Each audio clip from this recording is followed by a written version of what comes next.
Hello everyone and welcome to my escape. On this channel I am basically just read books and then talk about them, and hopefully you guys have read some of the same books or have some recommendations for me, because I've spent the last year absolutely book obsessed and I was like, it's time. It's time to start your own YouTube channel because my friends will kill me if I keep talking about books they've not read. So here we go. I hope you love it. I am so excited to film this video. This is my first video, I think. This is the first video I filmed. I don't know if it's the first one I'll put up, but today I will be doing my January wrap up. And yeah, let's just get into it. Up first is Lady Midnight by Cassandra Clare.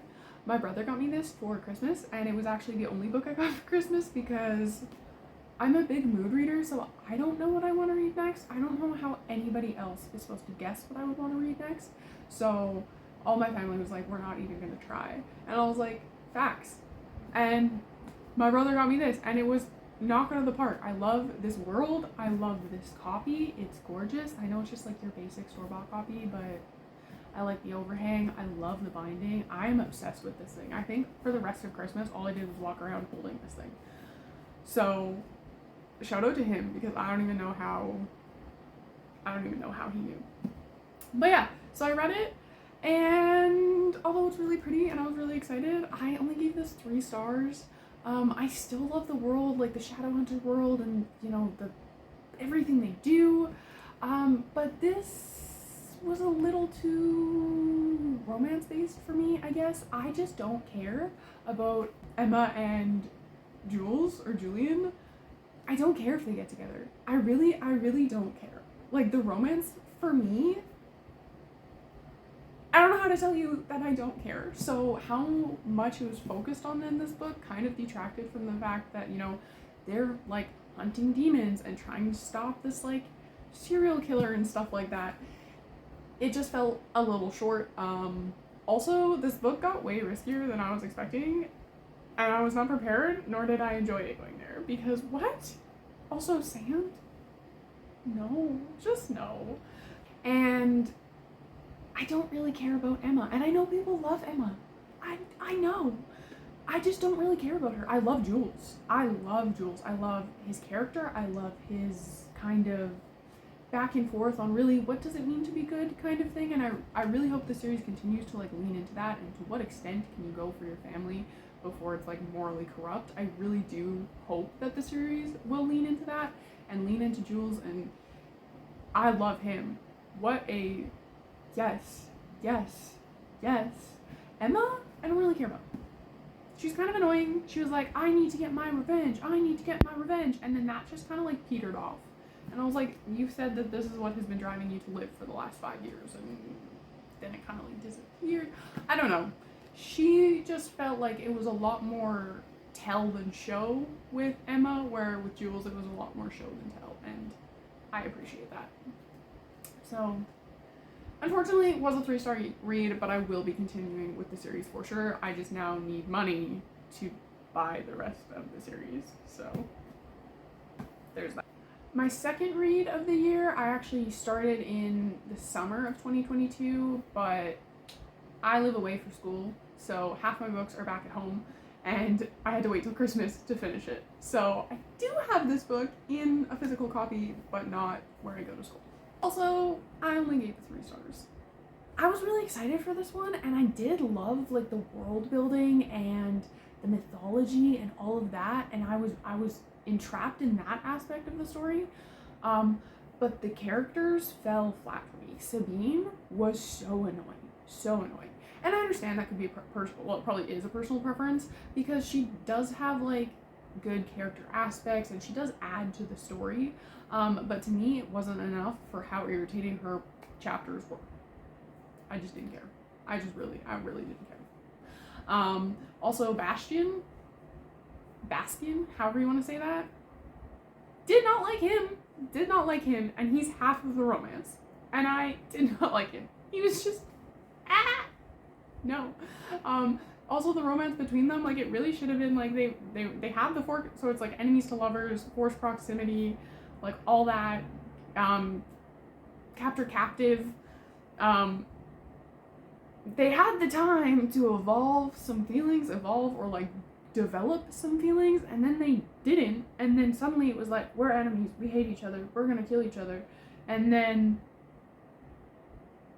oh, maybe I love this person. Like, where was the connection? Where was the bridge? I missed it. I really missed it, because I was waiting, and then it never happened, and then we were just supposed to accept that they were now gonna go to these lengths for each other, and I'm like, where? Why? What? So I'm on the fence, because at the like 75% mark of this book, I was done. I was checked out. And then some stuff happened in like the last 2 chapters, and I'm like, Between that and the mythology, I might pick up the second book, but it would be a long time off. And I don't know if I'll ever actually get to it, because the characters just, they weren't it for me. They really weren't. So that was a bit of a disappointment. So after those 2 books, despite what I might be saying, I do like romance and I do read romance. So I was like, you know what? I'm gonna go and I'm gonna pick up a romance novella, because the characters and the couples in the last 2 books I've read have let me down. So I went and I picked up The Husband Sitter, which has been recommended by a couple booktubers that I watch. So I thought it was a pretty safe bet, and it was not. It was not. I gave this a 1 star. January really did not go off with a bang for me. So I understand that you have to remove reality for some of these romances, and I do read dark romance, and I do really enjoy dark romance. So I can do that, and I can understand that, you know what, you just have to let the story be the story and not necessarily like apply it to life. But this to me was a dark romance story that was like hidden as a contemporary, and I don't like that. Because if you're going to be a dark romance, be a dark romance. But the entire time in this novella, I was scared for the protagonist. I was scared for the main character. So this is a novella that follows this like young girl, I think she's like 18 or 19, grew up in a cult, leaves the cult, finds a Craigslist ad that's super sketchy, and then goes to a city where she doesn't know anyone, in a world she doesn't really know anyone aside from the people in the cult who she doesn't have any access to. And they're essentially like, hey, we want you to please our husbands. And she's like, oh, dope, let's go. The premise doesn't necessarily sound bad, except the whole thing was so sketchy. Like, the women that, like, requisitioned her, or whatever you want to call it, that is not the word, but you get it. They didn't even give her their names at any point. They all had fake names. And I was like, what? And then the spice was not good, and was just like really like not like, she shows up for this job and they're like, please our husbands, and she's like, dope. And then she's like, well, I'm a virgin, I've never done this. And I was like, okay, like there's 3 husbands. And I was like, and she's got no safety net, no support center, no reference points, no experience, no nothing.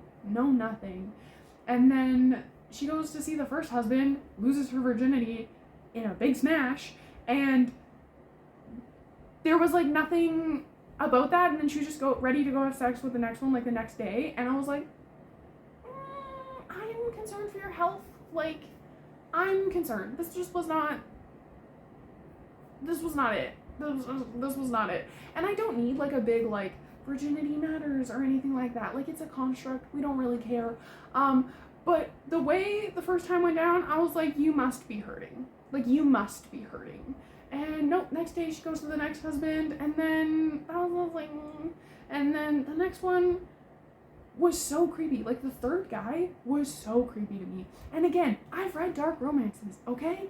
I can deal with age gaps and all that sort of stuff. Not that they're regulated to dark romance, but like, I can deal with all that. But this was literally written like a protagonist from a different story's flashback to their child molestation. Like, this crossed the line for me. This was not hot. This was like reading someone's trauma.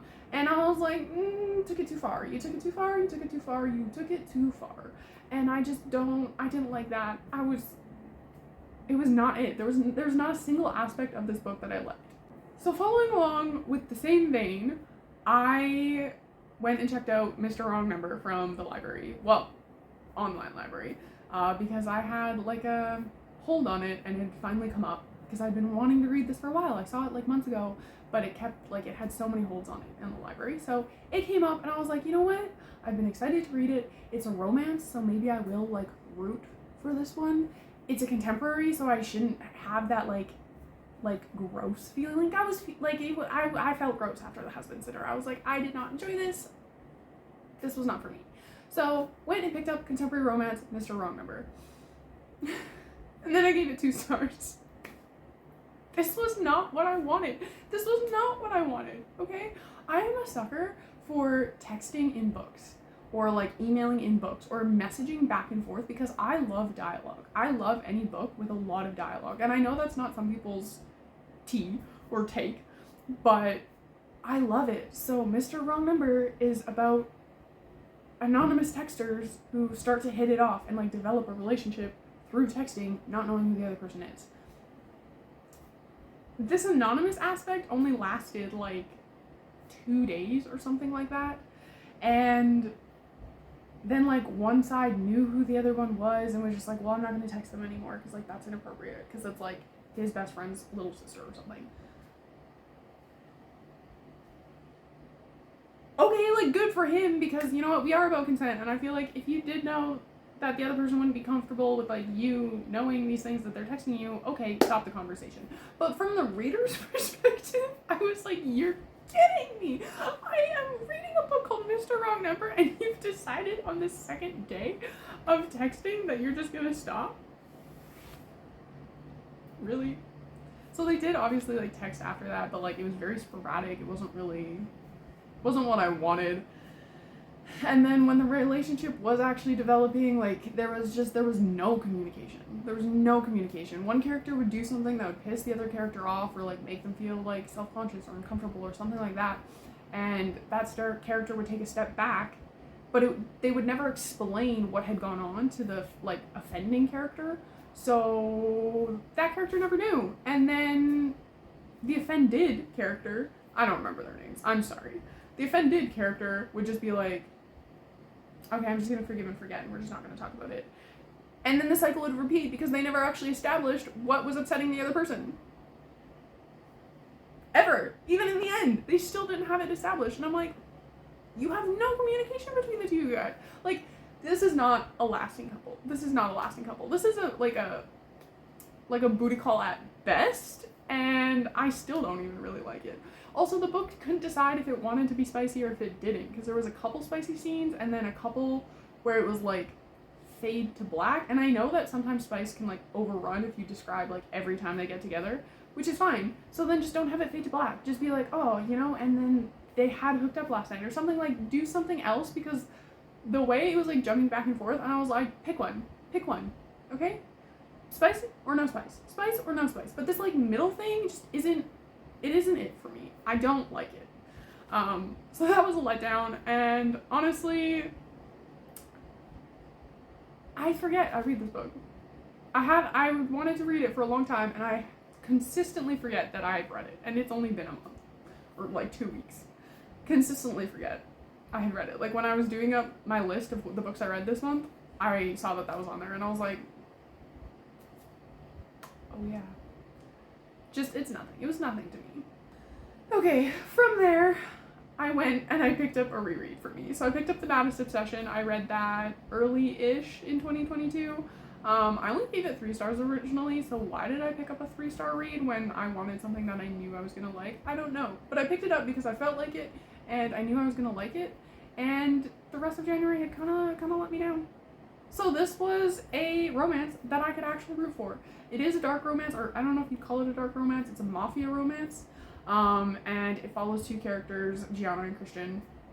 And Christian's like he's not Italian, he's not a part of, so I guess it's not the mafia if they're Italian. No? I don't know, they all have different names.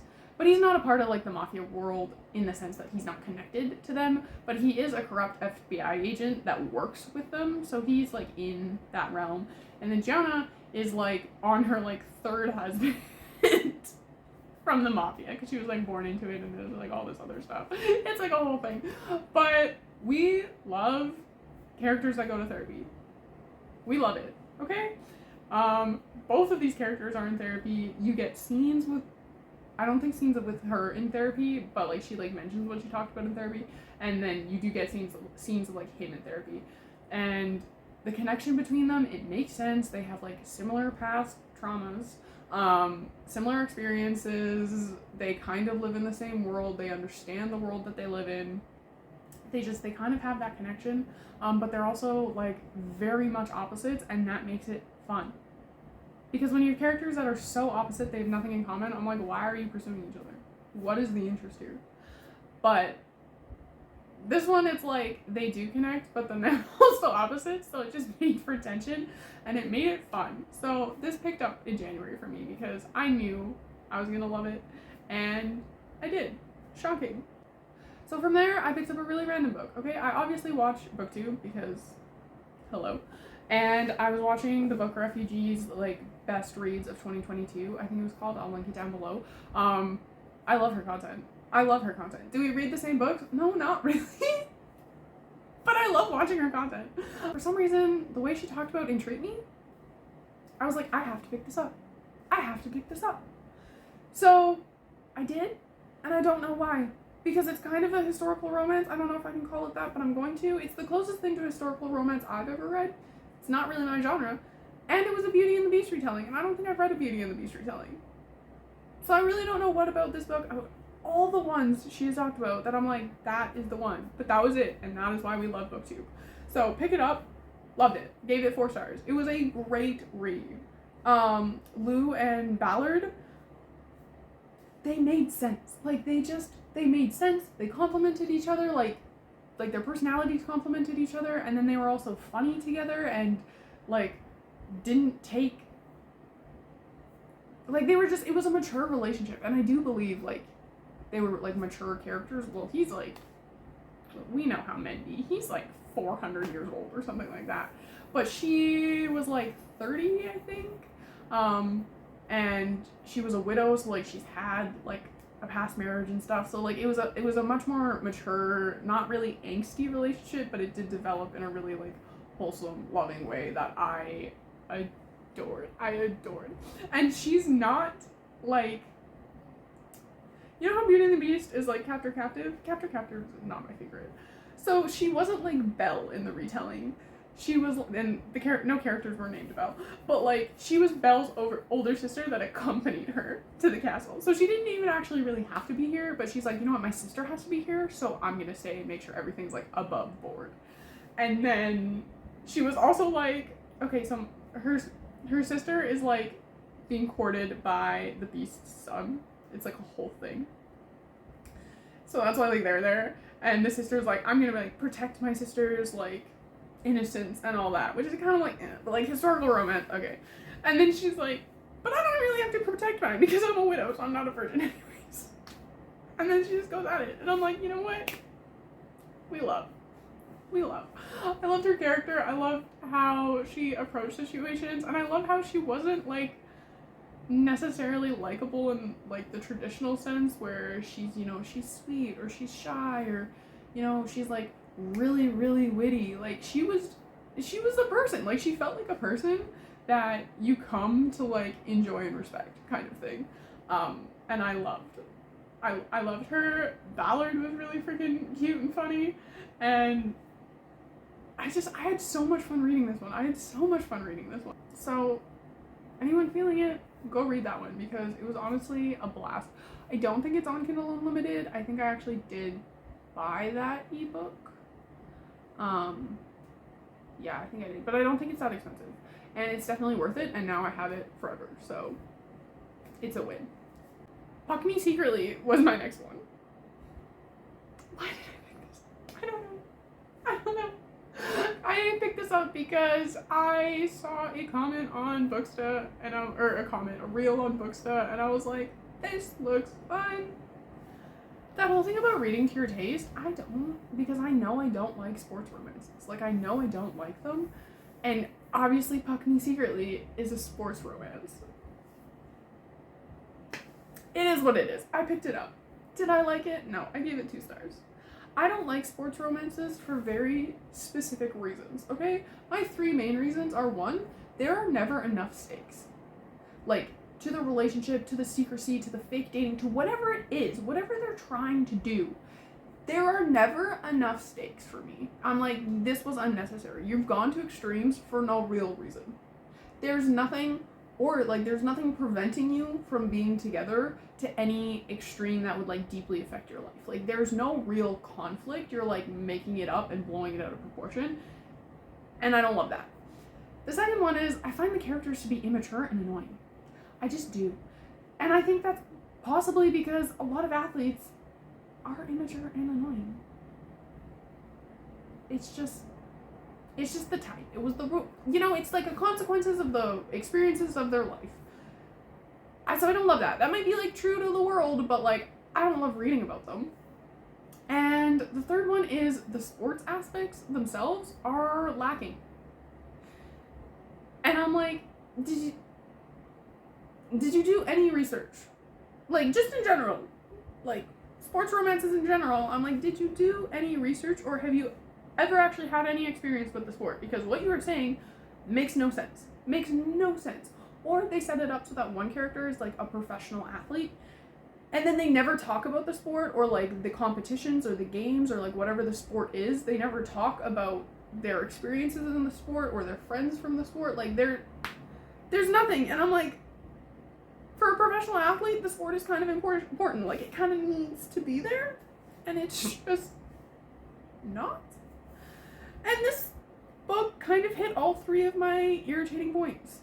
So this book follows two characters, and their meet cute was actually like really adorable, and this might be considered a spoiler, but it happens in like the first chapter, so I don't consider that a spoiler. But they meet on a plane. They sit next to each other on a plane, and then the plane goes down. So you would think that they would be drawn to each other because they've both had this similar shared experience. And how many people can really say they've been in a plane that crashed? So I understood, like, from that aspect, like, why you would continue on a relationship with that person. Not necessarily like a romantic relationship, but why you would keep in contact, why you would like seek them out and stuff like that. Except that aspect of the book was just forgotten. I think it was brought up like twice later, maybe, but it was like never like dived into. Like, if that dived in. See, sorry, sorry. But if you're gonna start a book and that's gonna be like the meet cute of it, and it's gonna be like that extreme of a situation, like, you lean into that. You lean into like the PTSD or like the trauma or like something. You lean into the fact that this is what's connecting these characters, and I really didn't feel like that happened. So it was like a really dramatic start, and then like a regular sports romance, and then we get into a really dramatic end, which didn't need to be there and was so out of place. And by that time, I didn't care. Like, I didn't care. And I'm like, why are we going from like the drama level of being like in the basement to freaking, 180th floor of a skyscraper for no reason? Like, I don't care. Like, this is the end of the book. We should be wrapping it up, and now you're throwing this other stuff, and I'm like, this escalated so quickly for no reason, and I really don't care. I really don't care. It is what it is. And then the third thing is the actual sport aspect was missing or lacking. Tell me how you have a sports romance, a hockey romance, and you do not even name a single character on his team. What? You're not gonna give a single teammate a name? There was one other character in the league named, and it was like an antagonist. And that was it. Didn't talk about teammates or anything. What? I'm sorry? What? Tell me how you can be on a breakaway and a 2-on-1 at the same time. I'll wait. Tell me how that doesn't take me out of the book, because I'm reading about a hockey game and he's on a breakaway and a 2-on-1 at the same time.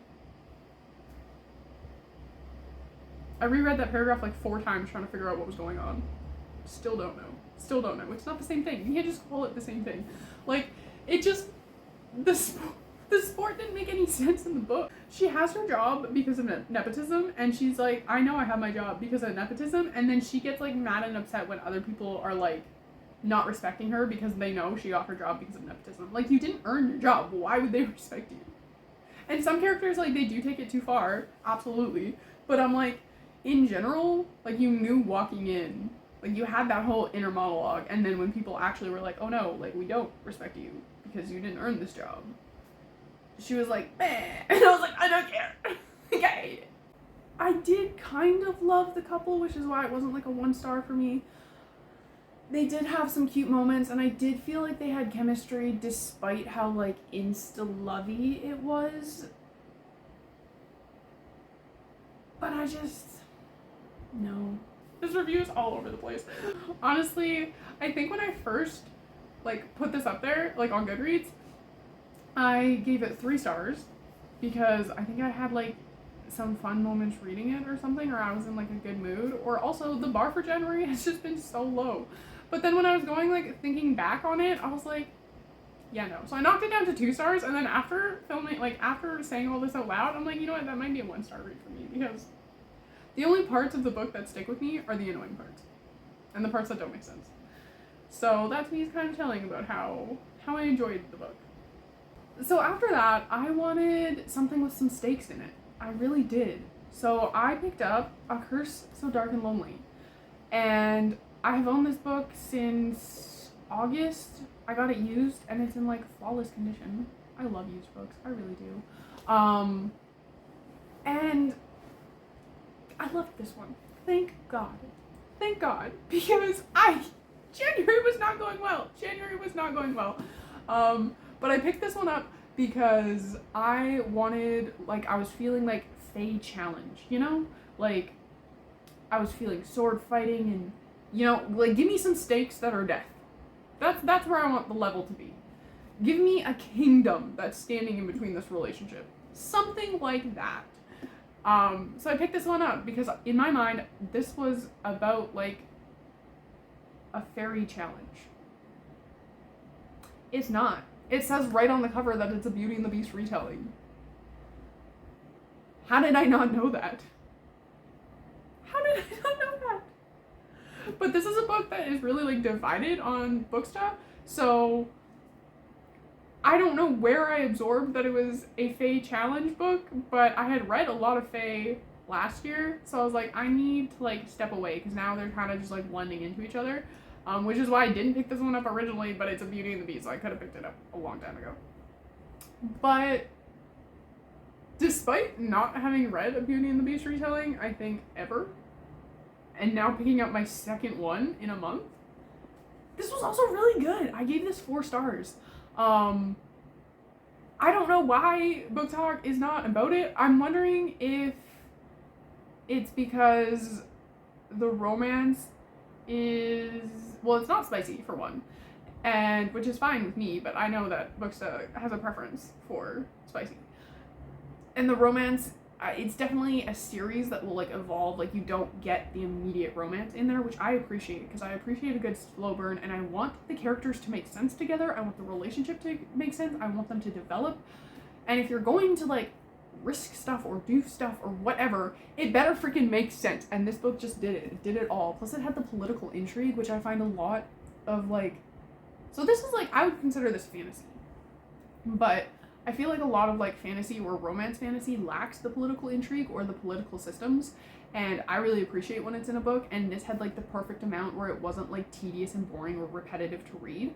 It was actually, like, engaging and made sense, and kind of kept you, like, thinking in terms of, like, oh yes, they are thinking for a whole kingdom, and there's other kingdoms that are, like, invading or at war, and they're building alliances, and there was all that, and it was everything I want it to be in political intrigue.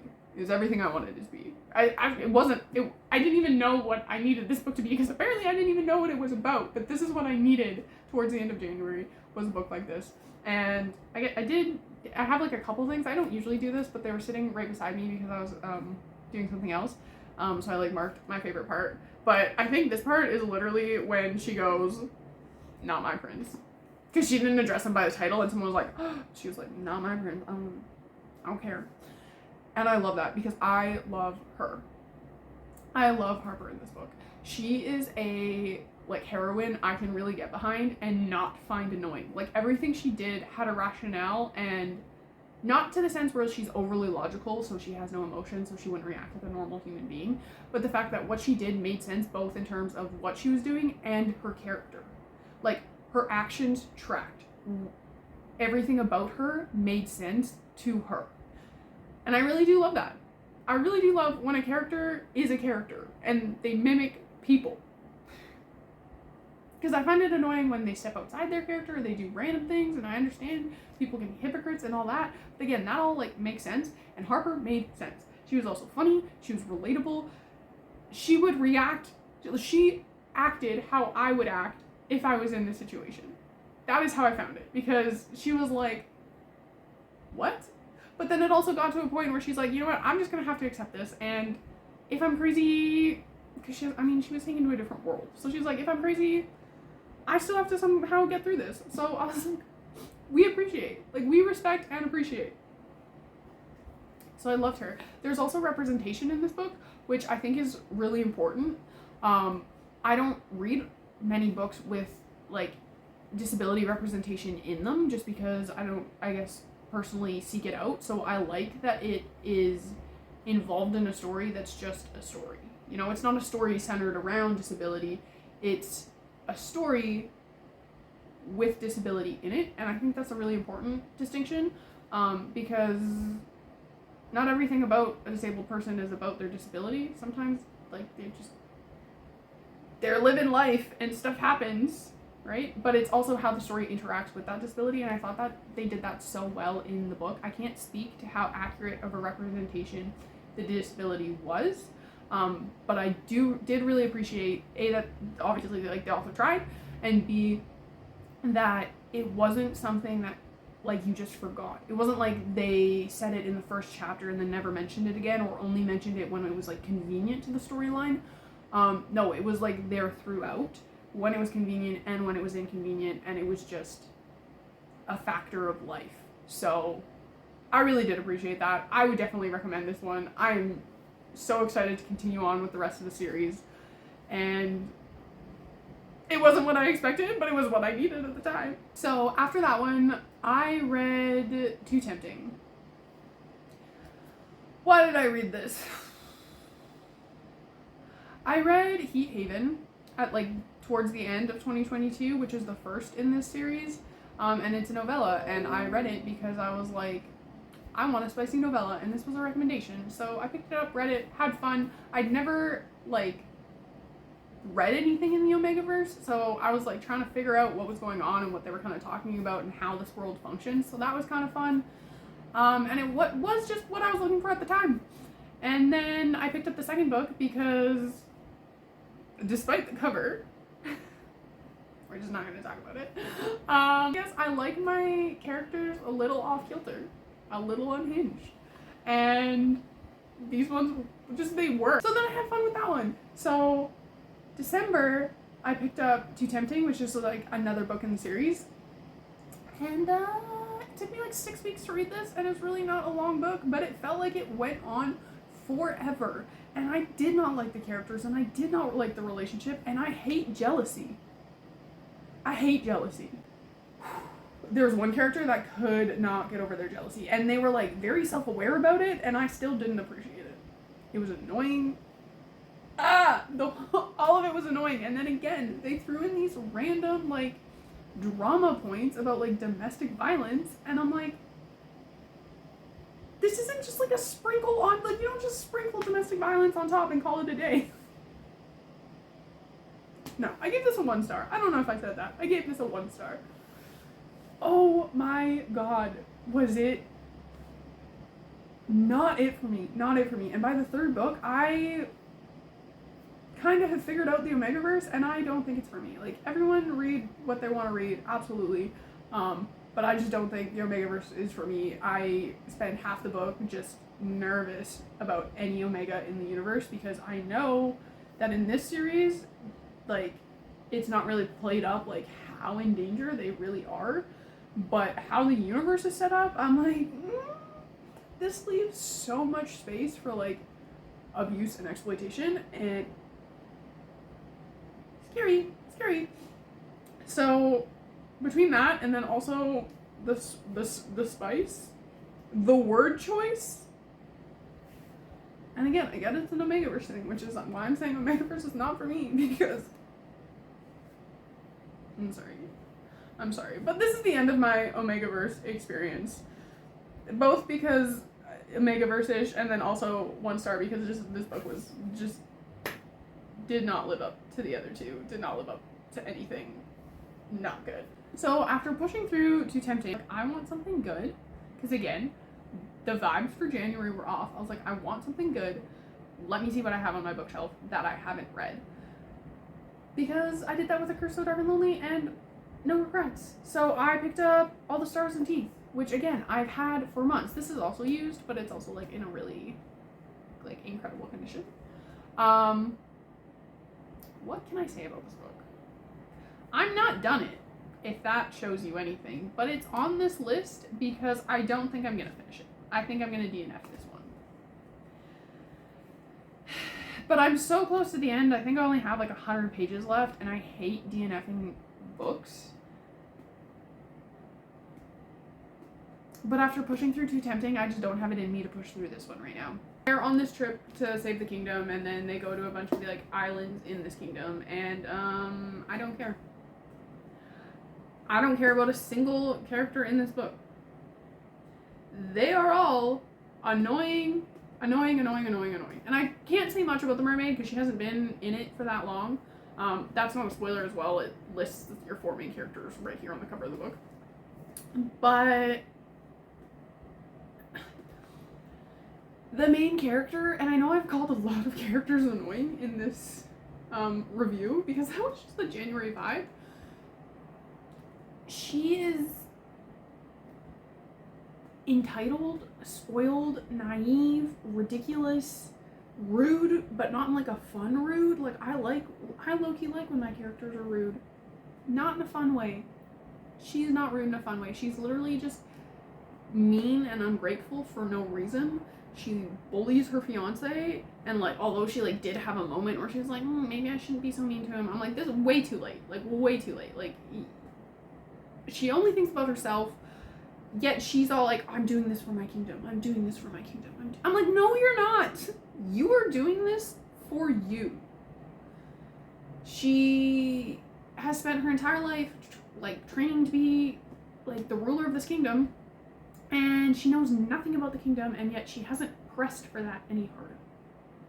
And there's like stuff going on that she's not aware of, and then as the book goes on, she's like, did people lie to me? I was like, no, you like impressionable, manipulatable young child were not indoctrinated by the literal crown you were going to get. Because no one would do that. Like, her lack of like critical thinking for any aspect of her life drives me up the wall. Like, people don't exist to that extreme of not having a single critical thought their entire life. And then even when stuff does start to be like, oh, like maybe it's not, and again, not a spoiler because you know by page 2 that some indoctrination is going on. She doesn't give any more critical thinking to what she's learning either. She just takes it at complete face value. And I'm like, did you not learn that people lie? Did you not learn that you were an easy target to manipulate? Did you not learn anything? Did you not learn any critical thinking skills? Like even just skepticism. I would just take a little bit of that, but no. And she's driving me up the wall. It does not help that the pirate's name is Bastion, and after Bonecryer's Moon, that name is just wrecked for me because I hated him in that, and in this one he's just irritating and he's not really important or anything to me, and there's like they're trying to build a romance between the two of them, and I'm like, I don't care. How about we actually save the kingdom?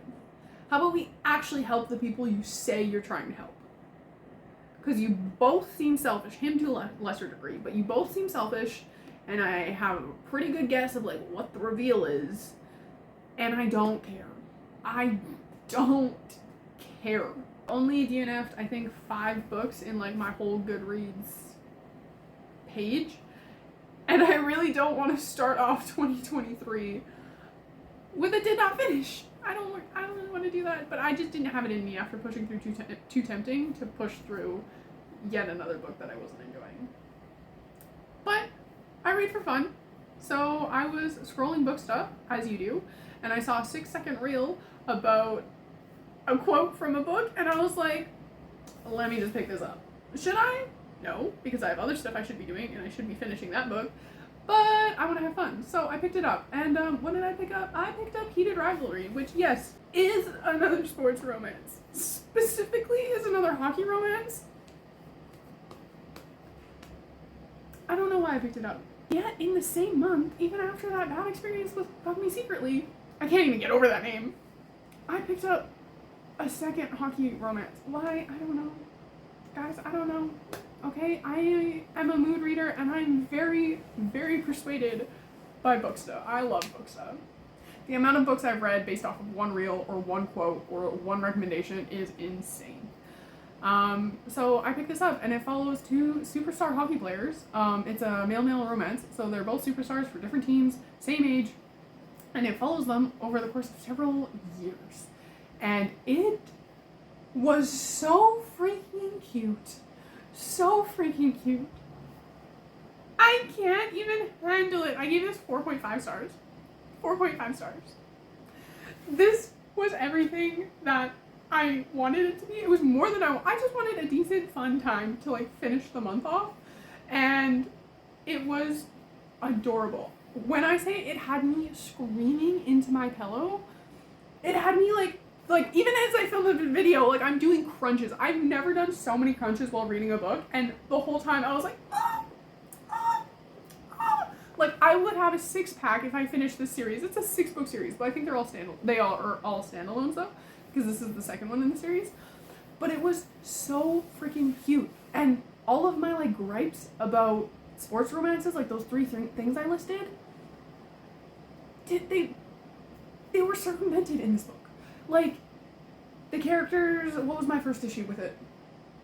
I don't know if I can do this in order, but one of them is that the characters are immature. And also, I don't think I brought it up before, but part of that immaturity goes with, like, jealousy, because, you know, one of them is always, like, this pristine athlete, so they have, a big fan base, and then the other person, like, gets jealous of that. Can't stand it. But these characters were a little immature in the beginning, because it started when they were, I think, 16, because it started at the World Juniors, so, and it follows them, I think, until they're like 25. So that makes sense, but then you got to see the characters like develop and evolve and mature and like come to understand themselves, and like that was really cute, and I really appreciated that. And then another gripe I have is like the sports. Like this author clearly understands the sport, and they understand the politics behind the sport. So they brought in like the NHL and how they're not, despite saying that they're inclusive, they do not give the vibe that they are at all. You know what? So it brought that in, and then it added the stakes because they're 2 gay hockey players and they're rivals. So there are the stakes of like their careers are on the line if this gets out. So like that to me is really what it did it for me, is that there were stakes in this. So those are the 3 things. They had stakes. They were immature, but then they not overcame it, but they developed as one would. And the author understood the sport, understood the politics of the sport, and then wrapped in like real life events, like the Sochi 2014 Olympics, I think, in Russia. Like wrapped that in, which brought like an air of, I don't know, real world into it, which I really appreciated, like wrapping that together. It was so well done. There were other teammates that had names. Thank you. And it was just so cute. It was just so cute. And the 2 like characters had like all of these moments where I was just losing it. And you would think with the amount of romance I read, I have like more of these like experiences. I don't. I really don't, because I don't find that a lot of like relationships make sense in romance books. Even though I enjoy reading them, they don't really make sense to me, so I don't really get that like all kind of feeling. But this whole book was just like, oh, there is a lot of spice in it, I will say that. Not necessarily needed, but at the same time, I didn't really mind it, because like the relationship essentially is just like casual benefits, I suppose, so it makes sense that the only time that you would see them interact is like when they're having sex. So that made sense to me. as terms of like why there was so much like spice in it, but towards the end there was like a solid like 6 chapters where I couldn't breathe. Like by the end of this book, my core hurt, my face hurt from smiling, my like chin and my jaw were like locked. They were just so freaking cute. So freaking cute. So, you know what? Am I gonna say that I like sports romance now? No. No, I'm not. I'm not gonna commit to that. But I will be reading the rest of this series. And that concludes my reads of January 2023. Thank you for watching the video. Please leave a like and subscribe down below because I hope to have one of these up every month and then do 1 or 2 kind of fun videos a month of just whatever I'm feeling. If you want to see more of me or support more of me, I did set up a Bookstagram as well, and I'm having a lot of fun with that. My favorite thing personally is my Goodreads. So go check that out. You can friend or follow me on Goodreads as well, and you can compare our reading stats. I'll link my Bookstagram and my Goodreads below. Comment any thoughts you had, any hints or tips, because again, this is my first video, so I'm just excited to get it out there. In terms of teasing you for what is coming next month, my most anticipated read is In the Name of the Wind. I have had this for a while, but it's thick and kind of intimidating, and it's a pocketbook, which isn't my favorite, but I've heard so many good things about this, and I have so many friends where this is their favorite like high fantasy series, so that will be coming because I'm going to finish this in February. I've read the first chapter. I'm going to finish this in February, and I will be on here to tell you all about it.